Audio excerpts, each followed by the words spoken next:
कहानी हरियाणा के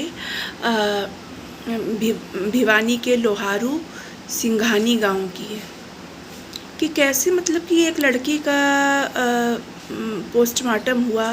लड़की मृत पाई गई। शिक्षिका मनीषा नाम है लड़की का। लड़की मृत पाई गई। उसका पोस्टमार्टम हुआ। उस पोस्टमार्टम में ये पता चला कि उसके शरीर से फूड पाइप और रेस्पिरेटरी पाइप, भोजन नली, सांस की नली उसकी निकली हुई है। उस लड़की की दोनों आँखें निकाल ली गई हैं। ठीक है। इसके बाद 5-6 दिन तक लड़की की लाश पड़ी रही। उस पर मतलब कि प्रशासन की तरफ से कोई ऐसा मतलब कि पुख्ता सबूत इकट्ठा नहीं हो पाया, ना अपराधियों को पकड़ा गया।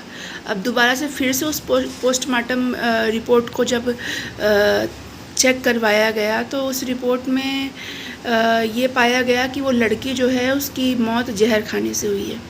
अब सोचने वाली बात ये है कि लड़की की मौत अगर जहर खाने से हुई है तो उसके दोनों आँख कैसे निकले, और उसकी सांस की नली और भोजन की नली जो होती है वो कैसे निकली।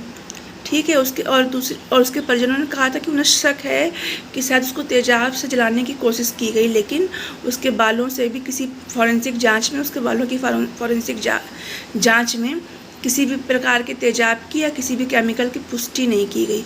अब समझ में ये बात नहीं आती है कि इसमें किसी बहुत ही रसूख वाले लोग, किसी का हाथ है इस मर्डर में, या फिर कैसे, मतलब कि कुछ इसके बारे में अभी तक कोई पुष्टि नहीं हुई है कि मतलब कुल मिला के जो वो पोस्टमार्टम रिपोर्ट है और जो प्रशासन, उसका यही कहना है कि लड़की की मौत जहर खाने से हुई है। लेकिन अभी भी ये पूरा मामला साफ नहीं हुआ है। यहाँ पे कुछ तो मतलब कि गड़बड़ नज़र आ रही है। फिर भी मैं सभी लड़कियों से यही कहना चाहूँगी कि देखिए, अपनी इज्जत, अपनी मान मर्यादा और अपने चरित्र की जो रक्षा है ना, वो अपने हाथ में ही है। ठीक है।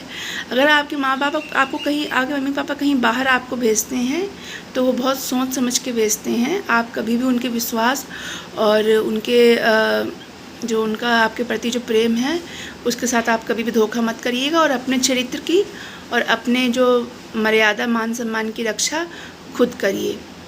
आगे जय हिंद, जय भारत।